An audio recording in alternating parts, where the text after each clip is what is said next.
Muito obrigado. A gravação foi iniciada. Muito bom dia. Hoje é dia 24 de maio de 2023. Estamos iniciando a sessão de julgamento da terceira Câmara Julgadora do Tribunal de Impostos e Taxas do Estado de São Paulo. Sejam todos bem-vindos. Hoje nós temos duas sustentações orais. Os patronos estão presentes.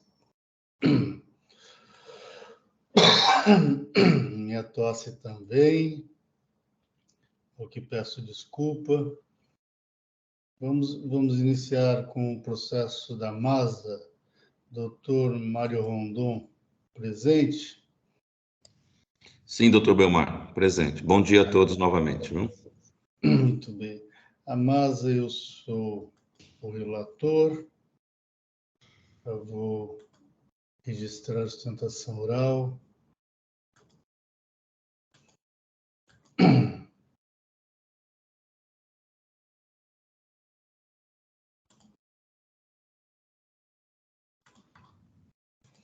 Muito bem, doutor Mário. Aqui é crédito indevido, decorrente de documento inidôneo. Eu já antecipei meu voto para a Câmara. Então, doutor, fique à vontade, por favor. Bom dia a todos. Satisfação rever a todos. E a matéria, eu creio que não demanda muita argumentação jurídica, mas eu creio que do ponto de vista apenas das provas, né? Como o doutor Belmar, o ilustre relator, colocou, é considerado documentação inidônea pela cassação da inscrição estadual da empresa, retroativa, mas ocorrida em período posterior à realização das operações. No escopo do nosso recurso, nós montamos um quadro bem didático e bem delineado, com a comprovação de todas as situações que garantem a efetiva realização da operação, consequentemente, legitimando, ao ver da recorrente, o lançamento do ICMS a créditos, quando dá entradas, né? Juntamos as notas fiscais, respectivos boletos bancários, comprovantes de pagamento, extratos bancários comprovando esses pagamentos também, escrituração das notas nos livros de entradas, documentos de pesagem comprovando a entrada das mercadorias no estabelecimento, também o cadastro do Sintegra da empresa fornecedora, empresa de nome GAT, comprovando a situação cadastral ativa e regular lá no CADESP. E também, como fez parte da autuação, replicamos isso no nosso recurso, que a declaração de inidoneidade aconteceu posteriormente à realização das operações. As operações foram de 2016 a 2018 e a declaração de inidoneidade se deu em abril de 2019 com a publicação no Diário Oficial. Como conhecido de todos, no Judiciário também já há um posicionamento firmado no STJ, de que, havendo a comprovação regular das operações, especialmente no que diz respeito ao caráter financeiro dela, comprovação do pagamento, emissão de notas, entradas de mercadorias, dá-se pela boa-fé do adquirente, portanto, legítimo o aproveitamento do imposto e não alcançado a idoneidade desses documentos à época. E também vemos que o TIT tem se posicionado nesse sentido, inúmeras câmeras e também já em reunião de Câmara Superior, de que, cumprido esses requisitos, como eu coloquei aqui, sem a perda do tempo de citar novamente, dá-se pela boa-fé do adquirente. Então, cremos pela improcedência do auto de infração, comprovado está a idoneidade, a boa-fé da recorrente face aos documentos juntados. Também nós combatemos aí ao cálculo da multa, em face da confiscatoriedade dela, e também a aplicação dos juros se limitar à taxa Selic, o que também já é consumado aí como entendimento do TIT, inclusive na revisão da súmula 10 desse tribunal. Agradeço aí pela oportunidade e pedimos aí pela improcedência do auto de infração e provimento do recurso. Obrigado. Ok, doutor, muito obrigado. Eu estou fazendo uns ajustezinhos aqui no voto. Só um minutinho, por favor. Mas eu já adianto, não tenho questionamentos ao patrono, à Câmara. Eu pergunto se alguém tem algum questionamento. Fiscal. Sem questionamento, senhor presidente. Nenhum questionamento. Doutora Mara, doutor Bergamini. Eu já antecipei meu voto a todos da Câmara. Deixa eu só fazer o ajuste aqui, eu já procedo na leitura.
Eu vou pedir para os membros da Câmara para darem uma olhada, ver se está legível o meu voto no EPAT para vocês. Sobretudo aquelas imagens que eu juntei.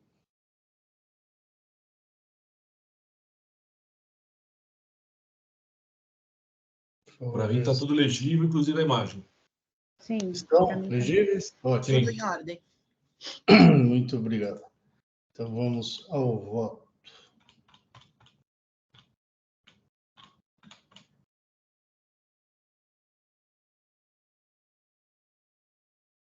Aqui, teve uma preliminar de nulidade do AIM por ausência de motivação administrativa, e eu afastei.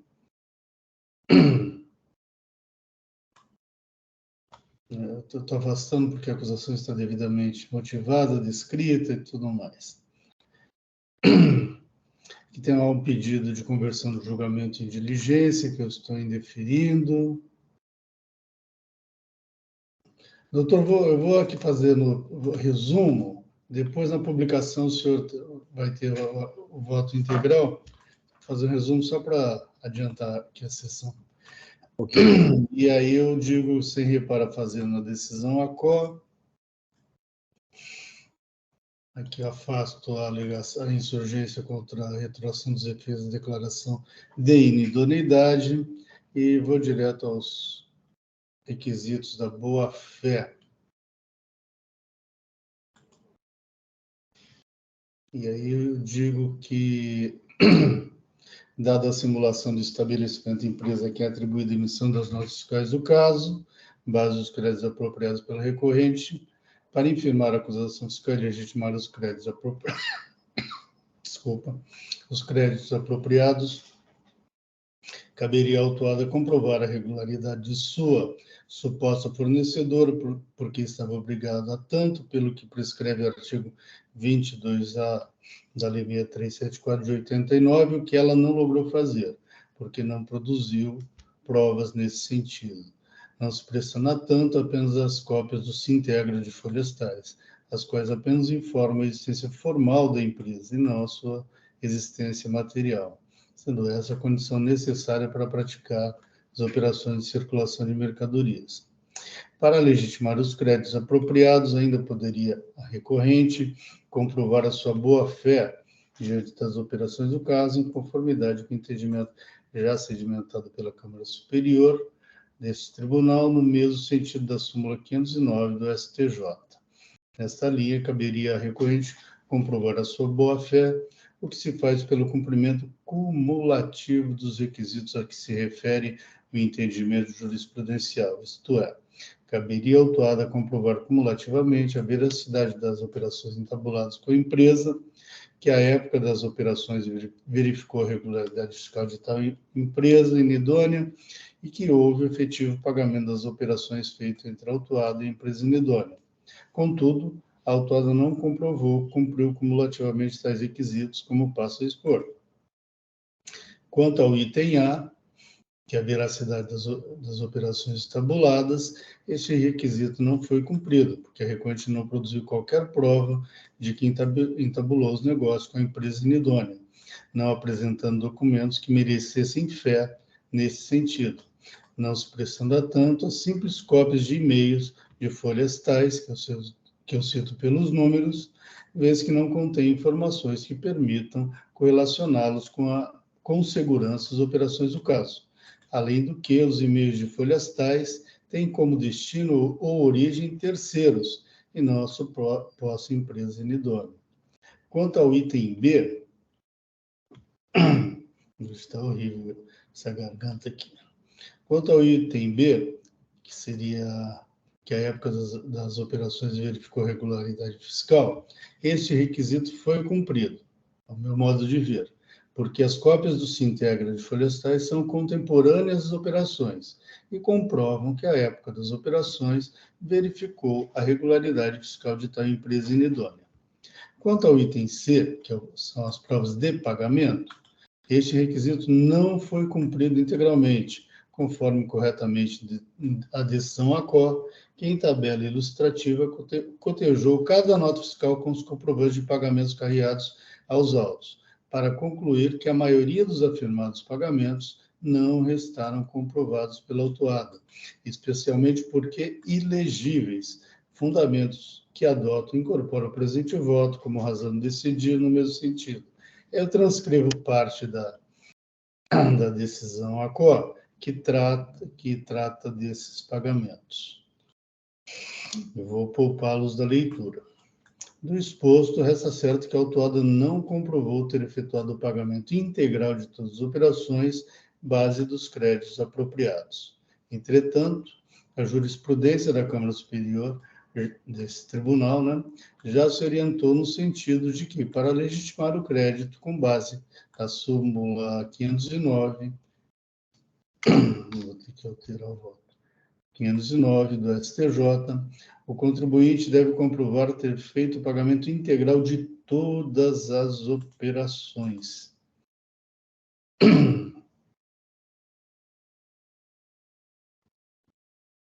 Base dos créditos apropriados, como as da espécie. Eu transcrevo decisão da Câmara Superior. Nesta linha, é certo que, à luz do entendimento jurisprudencial firmado pelo STJ através da súmula 509, a autuada cumpriu integralmente apenas um dos 3 requisitos jurisprudenciais legitimadores do crédito na espécie, ou seja, comprovou que, à época das operações, verificou a regularidade fiscal de seu fornecedor, porém não comprovou a veracidade das operações entabuladas com a empresa inidônea e, especialmente, não comprovou ter feito o efetivo pagamento da maioria das operações à empresa inidônea, motivo porque não se pode legitimar os créditos por ela apropriados, justificando a glosa fiscal, a qual se mostrou regular, devendo ser mantida, portanto. Não se ocorre a autuada alegação de que a multa é desproporcional e confiscatória e pede a relevação. Aqui eu aplico o artigo 28 da Lei 637/4 de 89, que diz que a gente não pode declarar a inconstitucionalidade de lei, norma legal válida, vigente e eficaz. E, por isso, também defiro o pedido de relevação da multa. Por fim, quanto aos juros, merece parcial provimento do recurso ordinário por conta da alteração do entendimento desse tribunal, de 9/6/2022, através da revisão da súmula vinculante do 10 de 2017, que passou a entender que incide a Selic. E aí dou recurso e dou-lhe parcial provimento apenas para adequar os juros à taxa Selic. É como voto, senhores. Eu vou fazer um pequeno ajuste, peço mais um minuto para vocês. Enquanto isso, eu abro discussões. Representação fiscal. Em considerações, senhor presidente. Muito obrigado. Doutora Fabiane. Eu acompanho, presidente. Muito obrigado. Doutora Mara. Acompanho. Muito obrigado. Só um minutinho. Doutora Bergamini. Também acompanho. Muito obrigado.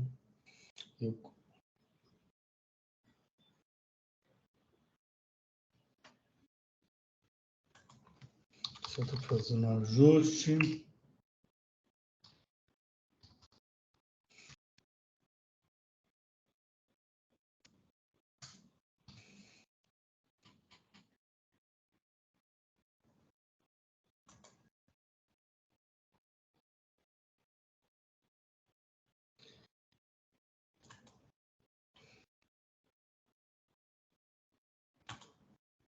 Encerrando debates. Quórum.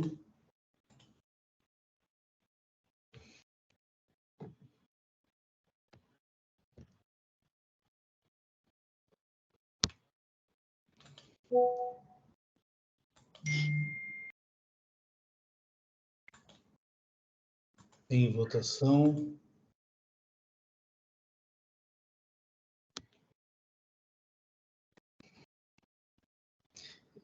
Eu vou reabrir debate, só um minuto, que eu registrei errado no meu voto.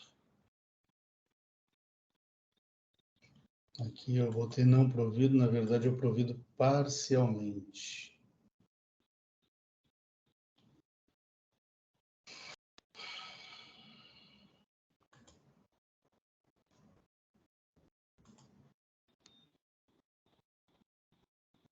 Agora sim.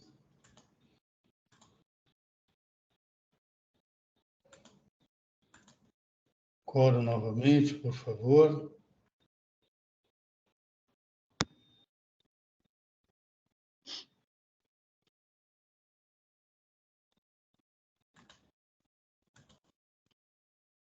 Em votação.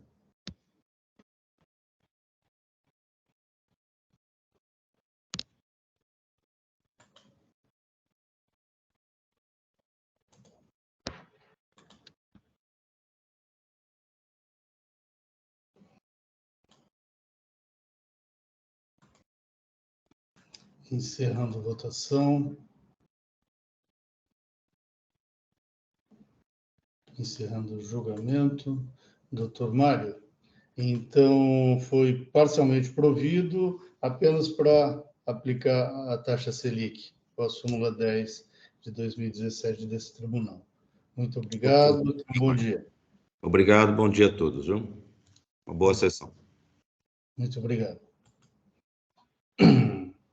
O próximo voto, doutor Vidigal, está a postos. É Agrícola Ponte Alta, relatora doutora Fabiane. Deixa eu registrar a sustentação oral.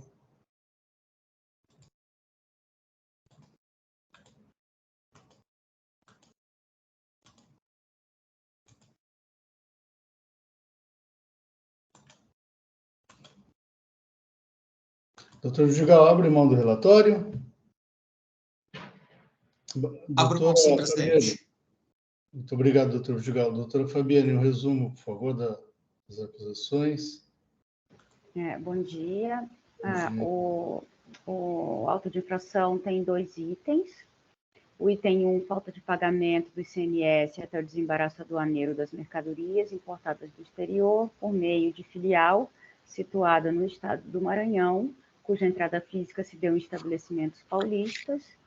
O item 2, crédito indevido de ICMS correspondente ao imposto destacado em documentos fiscais relacionados e emitidos pela filial estabelecida no estado do Maranhão, porém, referente às entradas de mercadorias importadas do exterior, desembaraçadas naquele estado e entregues diretamente em armazéns gerais em Santos, São Paulo, sem a comprovação do recolhimento do imposto devido pelas operações em favor do estado de São Paulo, documentos que foram considerados inábeis por não atenderem às condições do item 3, parágrafo 1º, do artigo 59 do RICMES. Esse é o resumo. Muito obrigado, doutora Fabiane. Doutor Vidigal, fique à vontade. Bom dia, ilustríssimo doutor Belmato, presidente, doutora Fabiane, relatora, doutora Amara, doutor Adolfo, Bergamini, bom dia a todos. O caso, ele, na verdade, ele deveria ser bastante simples, e a autuação com a devida vênia sequer deveria existir. Explico. A Raizen como os senhores sabem, e bom dia, doutor Marcos também, perdoe. A Raizen, como todos os senhoras e senhores sabem, é uma das maiores empresas do mundo, a quarta maior empresa do Brasil em faturamento no ano passado. E, obviamente, que ela tem uma estrutura gigantesca, com diversas empresas dentro do grupo econômico. O que aconteceu no caso concreto? No caso concreto, houve uma importação, algumas importações de etanol anidro pelo Maranhão, por uma filial da Agrícola Ponte Alta. A Agrícola Ponte Alta é uma empresa utilizada como importadora e revendedora de combustíveis, sendo um braço do grupo econômico Raizen. Pois bem, cada empresa do grupo Raizen tem, naturalmente, e aí aqui nós não estamos discutindo planejamento tributário ainda, e apesar do evidente propósito negocial da existência dessa empresa, né, até pelas limitações impostas pela ANP, especialmente naquela época, sobre a questão de importação e comércio de produtos de combustíveis. Mas, enfim, fato é que houve a importação pelo Maranhão e, a partir do Maranhão, por uma questão geográfica, né, que foi, com a devida vênia, totalmente ignorada pela fiscalização, uma questão geográfica, essa importação é muito mais fácil ser feita pelo Maranhão e a distribuição para o mercado interno, especialmente para abastecimento das regiões norte e nordeste, do que trazer direto para São Paulo. Mas foi feita essa importação e uma parcela, diferentemente do que consta da acusação fiscal, né, e diferentemente do que consta das provas trazidas nos autos pela Agrícola Ponte Alta e pela segunda recorrente Raizen Energia, uma parcela desse etanol fica lá no estado do Maranhão e é distribuída para a região norte e nordeste, e uma parcela desse etanol vem para São Paulo também, para ser revendido ou utilizado em São Paulo. E por que eu digo utilizado? Os senhores sabem, nós estamos tratando aqui da importação de etanol anidro. Etanol anidro, ele serve para uma única finalidade. Ele não tem duas, ele tem uma única finalidade, que é a mistura na gasolina A, que é a gasolina produzida pela refinaria, para produção da gasolina C, que é a gasolina que nós utilizamos para abastecer os nossos veículos nos postos de combustíveis. Então, vejam, sob esse ponto de vista, inclusive, isso está nos autos, e a prova disso nos autos, né, pelas telas do SCANC, que foi o documento 1, juntado com a defesa e replicado também no recurso ordinário, o ICMS, na verdade, de toda essa parcela do etanol anidro que foi destinado para o estado de São Paulo, foi recolhido para São Paulo. Isso é um fato. Por quê? Porque o convênio 110, ele estabelece que na saída da gasolina da refinaria, da gasolina A, com destino ao distribuidor, que é quem faz a mistura da gasolina com etanol, é recolhido ICMS. Então, esse ICMS ele é recolhido lá pela distribuidora nessa saída, né, e destinado para onde? Para o estado de consumo. E as telas do SCANC demonstram exatamente isso, que essa parcela do anidro que foi misturado na gasolina, foi consumida em São Paulo, o ICMS foi recolhido para o estado de São Paulo. Mas o que pretendeu a fiscalização? a fiscalização pretendeu fazer o seguinte, falou assim, olha, não, eu queria que o ICMS importação tivesse sido recolhido para São Paulo, já que a mercadoria fisicamente entrou aqui. Então, notem aí já o primeiro gravíssimo erro da fiscalização, ou mais um grave erro da fiscalização nesse caso. Por quê?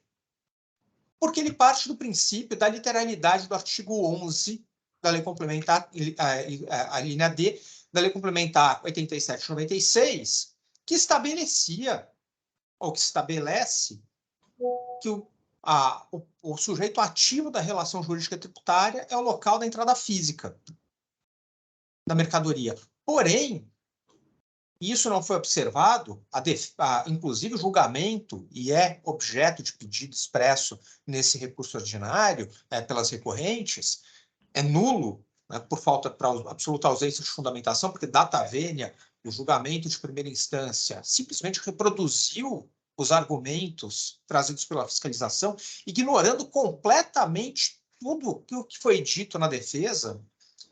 Mas, enfim, fato é que, neste caso concreto, houve a transferência, apenas uma parcela desse etanol para o estado de São Paulo. E a fiscalização, então, por conta disso, pretendeu, a partir de uma vinculação, uma entrada física da mercadoria, estabelecer a relação jurídica tributária, o que foi afastado pelo tema 520, julgado pelo Supremo Tribunal Federal. O Supremo Tribunal Federal reconhece, né, inclusive, com modificação da jurisprudência anterior, que foi utilizada pela fiscalização e pela decisão de primeira instância como razão para a manutenção do auto de infração, né, e que pretendia a manutenção dessa vinculação física da entrada da mercadoria. Então, a questão é a seguinte, aqui a importação, houve uma importação direta ou não pela filial da Agrícola Ponte Alta no estado do Maranhão. Esse é o principal aspecto aqui. E como que isso ficou demonstrado? No próprio relatório fiscal, nas folhas 22 e 23, o ilustríssimo FR autuante, até para tentar estabelecer um liame de solidariedade entre a Agrícola Ponte Alta e a Raízen Energia, diz o seguinte, o estabelecimento da autuada, que é a Agrícola Ponte Alta, está numa sala dentro da Raízen Energia. Então, da Raízen Energia, que detém 91,21% da participação do seu capital social. Depois, no item 2, pertence ao mesmo grupo econômico, sendo a sua controladora a empresa Raízen Energia. O item 3, verifique-se que o objetivo da Agrícola Ponte Alta é atuar no ramo de comércio exterior através de importação de etanol, ou seja, a autuada é um braço da Raízen Energia para realizar as operações de interesse desta. Isso tudo para tentar estabelecer uma solidariedade.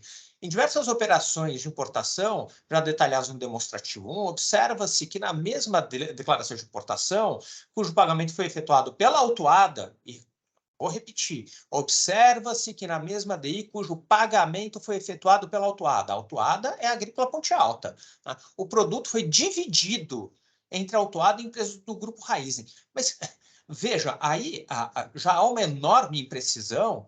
Por quê? Porque não existe divisão. Como assim dividido?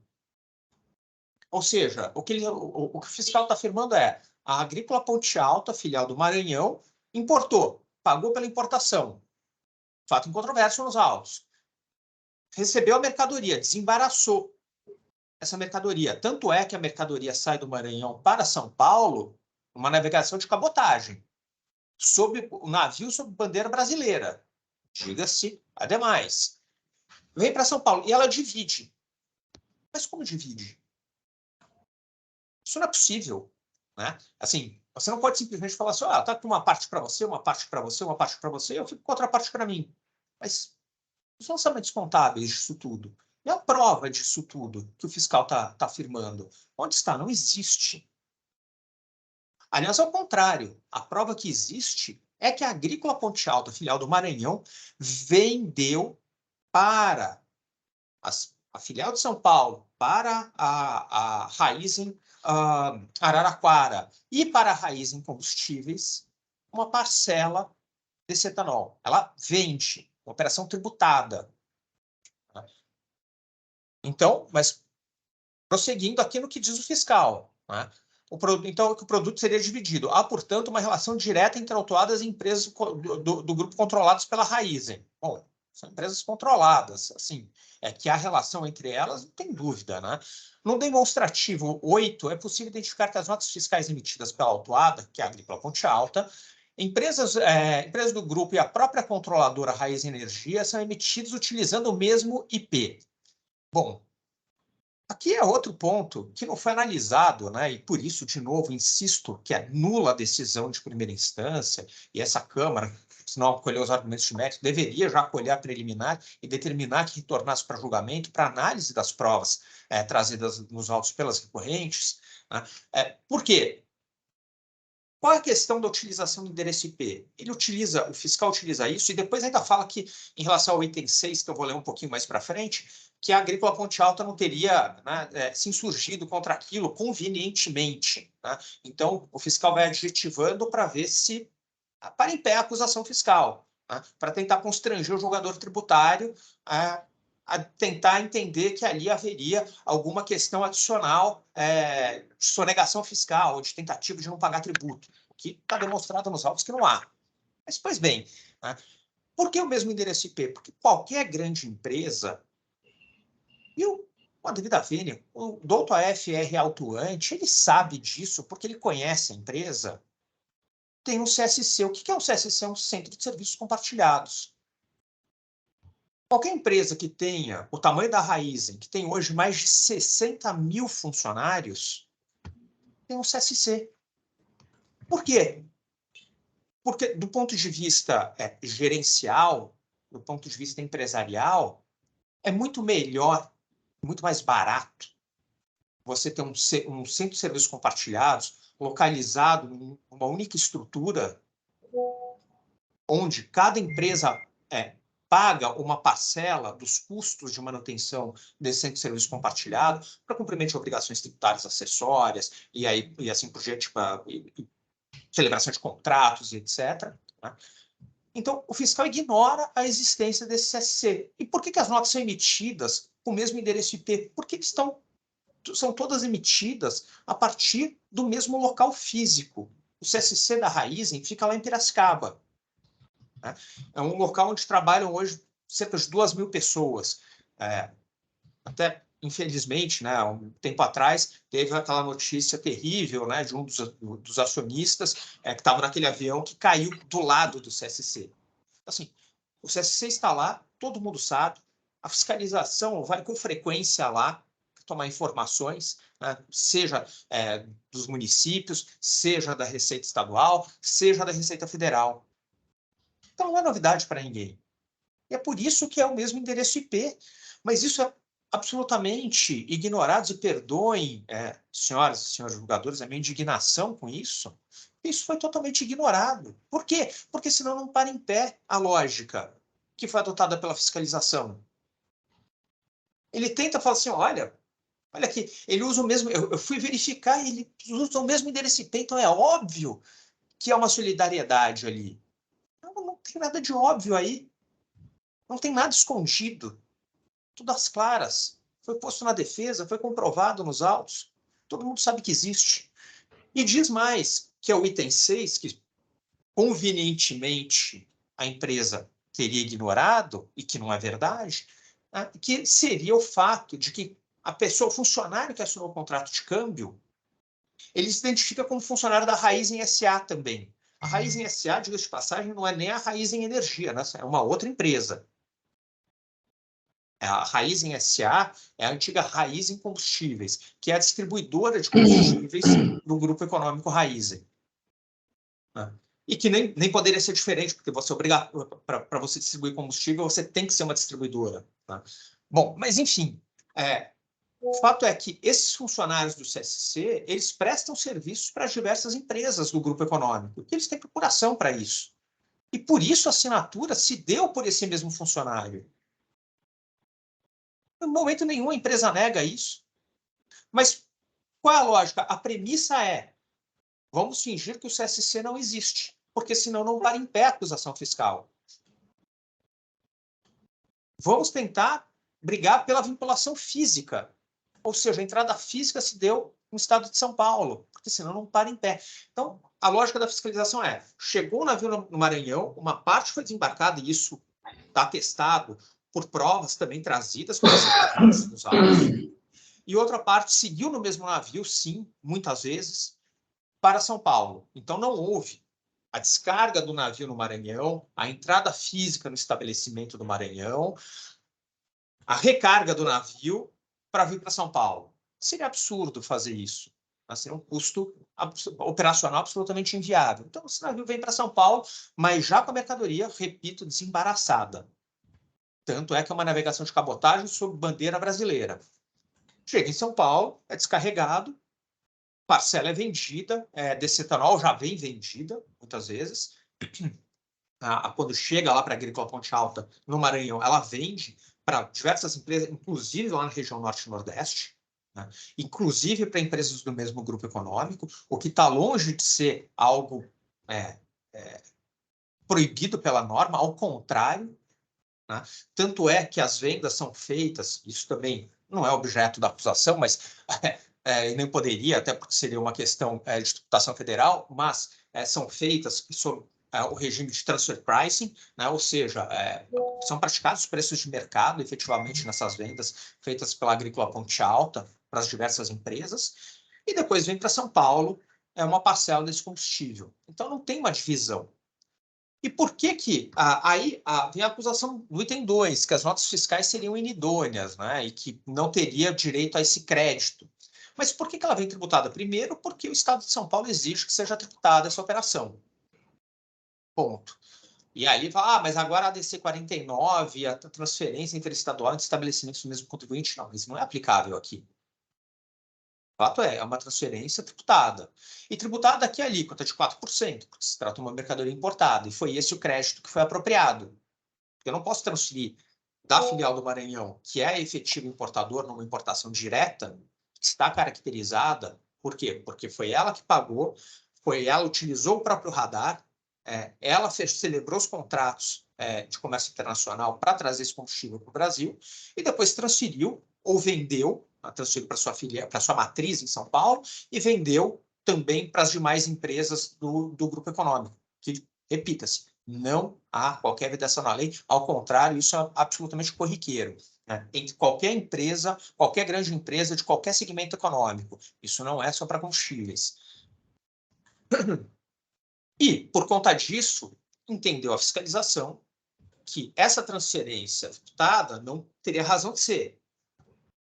E aí, tudo bem, é uma decorrência lógica daquele entendimento que parte de premissas equivocadas para elaborar a acusação fiscal. E diz que esse documento é inidôneo, que essa transferência não teria razão de ser, que não teria conteúdo econômico e que, portanto, não haveria o direito ao crédito. Mas, como se vê, a operação toda estruturada pela Raízen, ela, além de ter um propósito negocial, ser lógico que ela faça importação pelo Maranhão, está comprovado nos autos que houve uma importação direta pela filial maranhense. Só que todo esse arcabouço probatório que está nos autos, que constou da defesa, das informações que foram prestadas pela Agrícola Ponte Alta ao longo de toda a fase de fiscalização, foi ignorado. O que diz respeito à solidariedade entre a Raízen Energia e a Agrícola Ponte Alta é ainda pior. Por quê? Porque a solidariedade, o pressuposto da solidariedade, né, é que as partes de interesse comum é que as partes estejam no mesmo polo da relação econômica. O fato da Agrícola Ponte Alta ser uma empresa controlada da Raízen Energia nada tem que ver com isso. Tanto é que a Agrícola Ponte Alta vende o anido para a Raízen Energia quando é necessário. Então, elas não estão no mesmo polo. Por quê? Porque para ter uma solidariedade, elas teriam que estar no mesmo polo. Interesse comum, você tem que estar no mesmo polo da relação jurídica. Você não pode estar em polos opostos. E por todas essas demais razões que estão expostas no recurso ordinário e foram colocadas desde a defesa. Então, claro que não há qualquer solidariedade entre ambas as empresas. Né? Porque senão deveria ter solidariedade também com a Raízen Araraquara. Não foi alegado. Com a Raízen Energia, com a Raízen SA, que a fiscalização fala que o funcionário diz que ele é funcionário da Raízen SA, que trabalha lá no CSC. Ué, então, por que não colocou a Raízen SA? Porque simplesmente a fiscalização olhou e falou assim, vamos colocar a Raízen Energia só porque ela é controladora. Devido à vênia, não tem o menor cabimento tratar a questão dessa forma. Mais do que isso, também tem uma nulidade ali, ainda que não fossem acolhidos nenhum desses argumentos, a nulidade da decisão de primeira instância, que não analisa provas dos autos, não analisa os argumentos trazidos na defesa, né? Simplesmente replicando aquilo que o douto AFR autuante coloca na acusação fiscal. Então, ainda que sejam superadas todas essas questões, fato é que há uma nulidade também em relação ao lançamento da multa. Né? Por quê? Porque a multa foi aplicada com base no artigo 85, 1E. Né? A multa do item 1. Né? Na verdade, ela deveria ter sido aplicada com base no E. Por quê? Porque o inciso 1, a linha E, fala em falta de pagamento do imposto quando a respectiva operação ou prestação esteja escriturada regularmente, está, nos termos da legislação, e o recolhimento do tributo deva ser feito por meio de guia especial, por meio de guia especial, multa equivalente de 50%. Ora, o próprio AFR autuante fala que a Agrícola Ponte Alta deveria ter considerado que a entrada física se deu em São Paulo, como realmente se deu em grande parte desse combustível, mas como o STF já decidiu no tema 520, essa vinculação física, da entrada física, não quer dizer nada para fins de importação e da relação jurídica tributária para estabelecer sujeito ativo. Né? E, no entanto, aplica uma multa diversa, mais alta, naturalmente. Então, é nula também, é nulo o lançamento da multa, ainda que seja mantido, no que não se crê, a acusação do item 1, é nula essa multa. Então, por todas essas razões, e perdoe se ultrapassei meu tempo, é que se requer que seja provido o recurso ordinário, para que seja anulada a decisão de primeira instância, uma nova decisão seja proferida, analisando-se os argumentos e as provas dos autos. Caso assim não se entenda, então que no mérito seja provido o recurso por cancelamento integral desse auto de infração, base em todas as provas e no direito, foi demonstrado ao longo de toda a defesa e do recurso ordinário, né? E, por fim, caso seja mantida qualquer parte da acusação, especialmente a do item 1, então que seja declarada a nulidade da multa lançada e seja ela cancelada nesse aspecto. Agradeço, fico à disposição para eventuais esclarecimentos. Muito obrigado, doutor Vidigal. Doutora Fabiane, relatora, algum questionamento ao patrono? Nenhum Sobre questões de fato? Não. Não? Muito obrigado. Doutor, representação fiscal, algum questionamento ao patrono? Sem comentário, senhor presidente. Muito obrigado. Doutor Amaro, algum questionamento do doutor Vidigal? Não.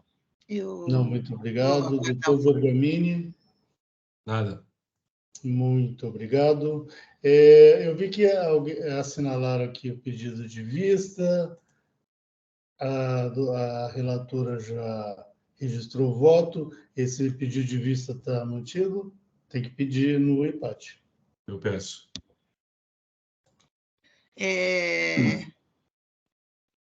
Você vai pedir, porque aí se tiver algum problema eu faço preferência, tá bom? Pode ser? Já beleza. pedi a vista. Tá, beleza. Então, muito bem. Então, vista concedida ao doutor Bergamini. Doutor Vidigal, vai ser em vista do doutor Bergamini, temos que aguardar o retorno agora. Ok? Muito Perfeito, obrigado. presidente. Muito obrigado, tenha um bom dia. Até a próxima. Agradeço, presidente, agradeço a todos. Até logo, bom dia. Bom dia. Bom dia. Bom dia. Bom dia. Muito bem, então saiu em vista do doutor Bergamini, encerrando esse julgamento por hoje.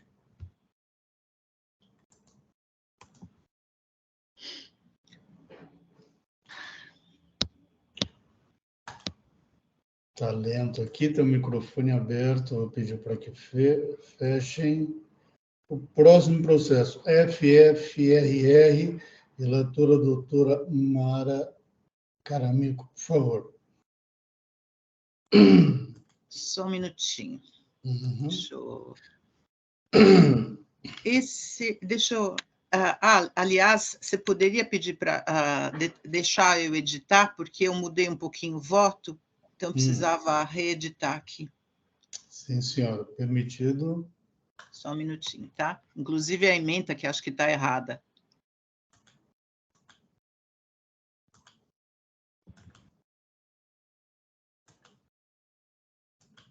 Só um minuto.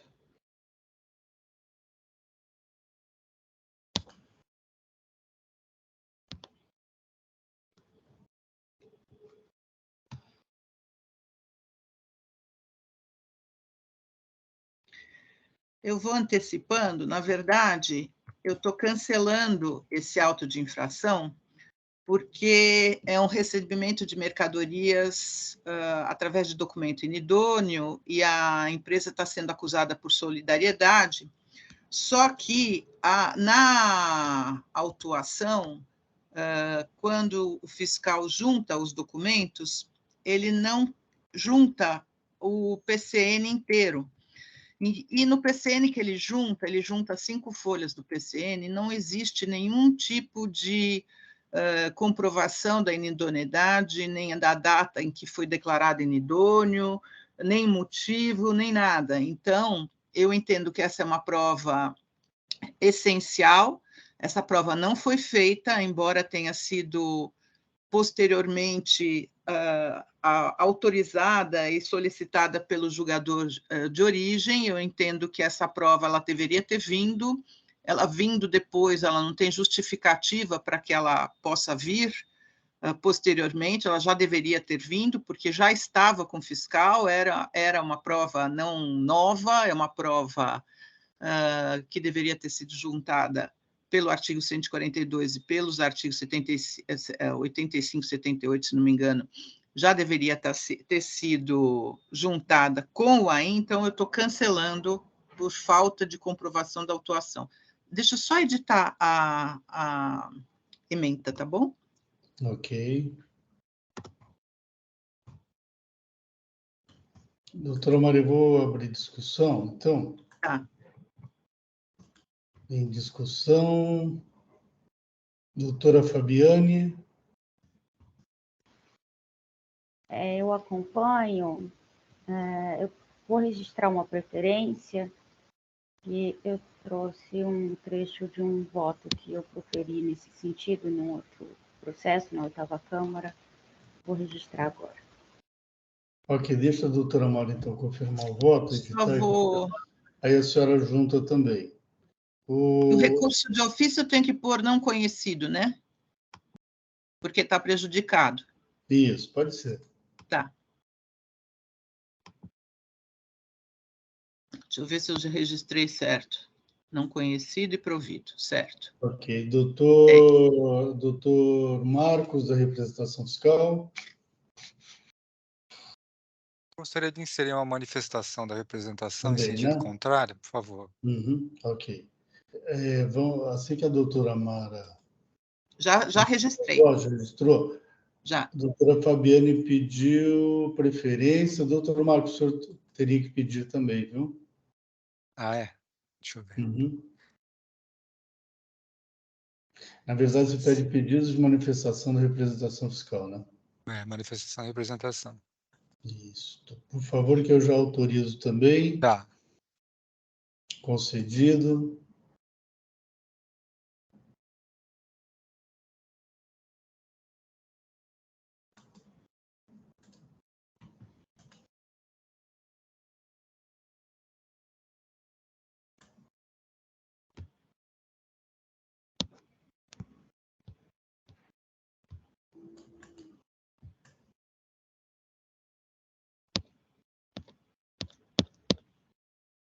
Tem o microfone aberto.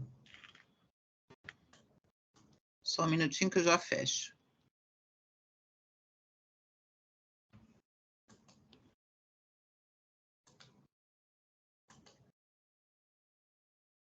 Doutora Fabiane já juntou. Doutora Fabiane, precisa ler ou não? Eu vou fazer um resumo. Eu registrei em preferência que eu acompanho a relatora, para acolher a alegação da recorrente de que a não apresentação do documento relativo à idoneidade não foi juntado juntamente com o auto de infração, e isso teria causado o cesseamento de defesa. Concordo com o cancelamento do AIM e transcrevi trecho de voto que já proferi nesse sentido. Em resumo, eu acompanho a relatora pelo provimento do recurso ordinário para cancelar o AIM e concordo que está prejudicada a análise do recurso de ofício. Perfeito. Doutor Marcos, já juntou? Não. Microfone. Desculpe, eu juntei, doutor Belmar, só tem uma figura, eu não sei se foi incluída, acho que não, né? Deixa eu dar uma olhada aqui. Por favor. Já sim, foi juntado. Foi? Então tá. É que aqui no meu não aparece. Uhum. É do CADESP. Não, tá ok então, obrigado. Perfeito. O senhor gostaria de fazer a leitura, um resumo?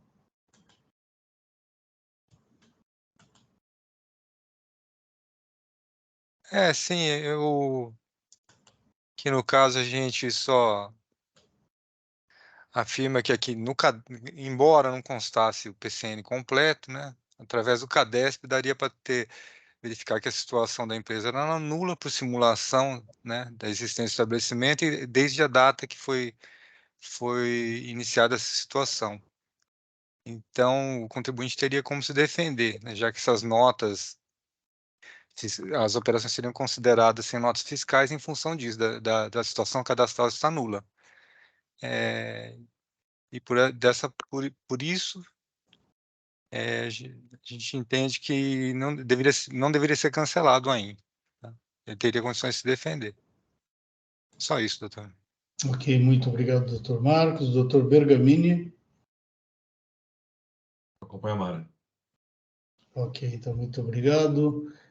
Eu também acompanho a Mara e, por consequência, a doutora Fabiane também. Eu entendo que está faltando prova essencial aí. Geralmente vem, no mínimo, a ficha resumo com a conclusão. Nesse caso, só vieram as páginas iniciais do procedimento de constatação.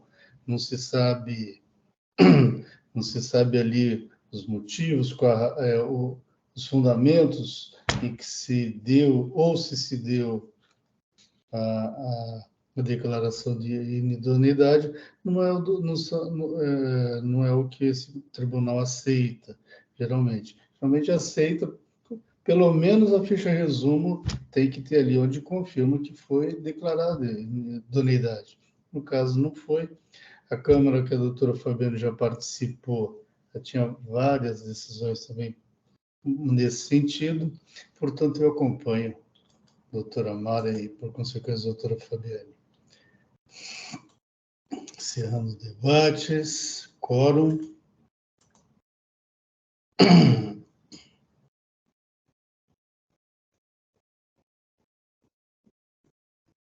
Em votação.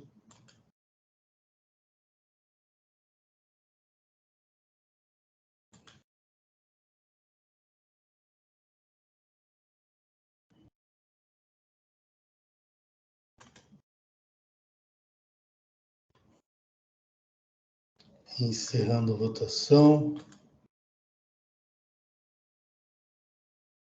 Encerrando o julgamento.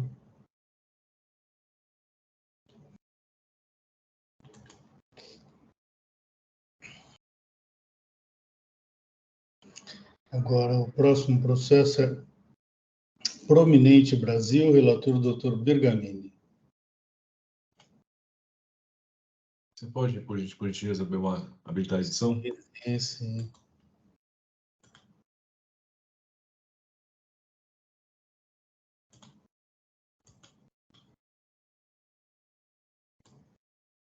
Eu vou fazer aqui a montagem do voto, mas eu já adianto.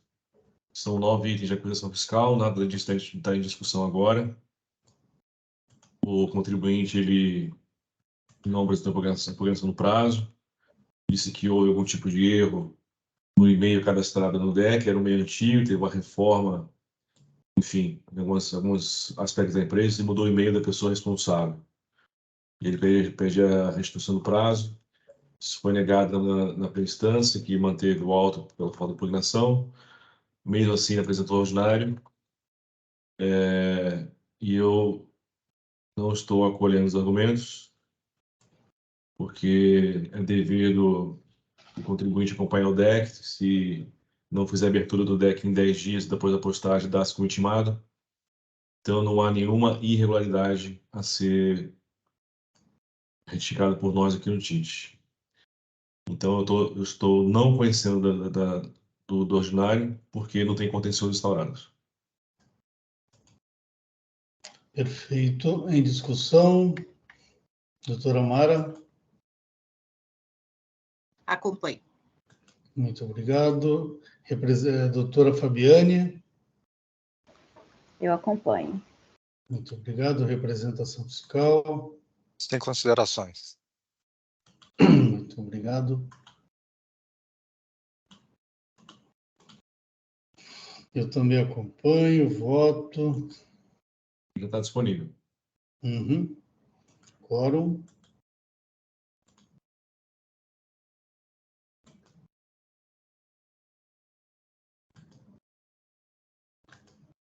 Em votação.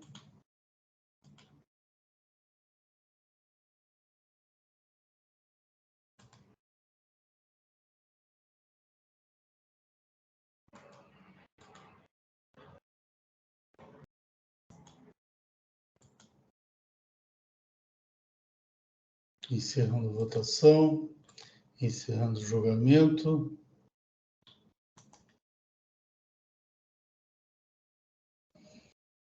Muito bem, com isso concluímos a nossa pauta de hoje e estamos encerrando a sessão de julgamento da Terceira Câmara Julgadora do Tribunal de Impostos e Taxas do Estado de São Paulo. Hoje é dia 24 de maio de 2023. Muito obrigado a todos que nos acompanharam. Até a próxima e tenham um bom dia. Doutor Hélio, por favor, podemos encerrar a live.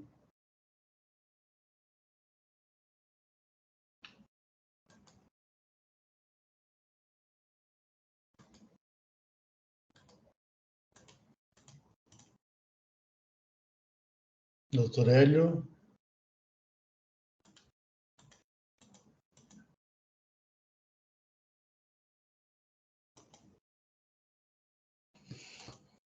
Peço um minutinho a todos, até o doutor Hélio encerrar a live.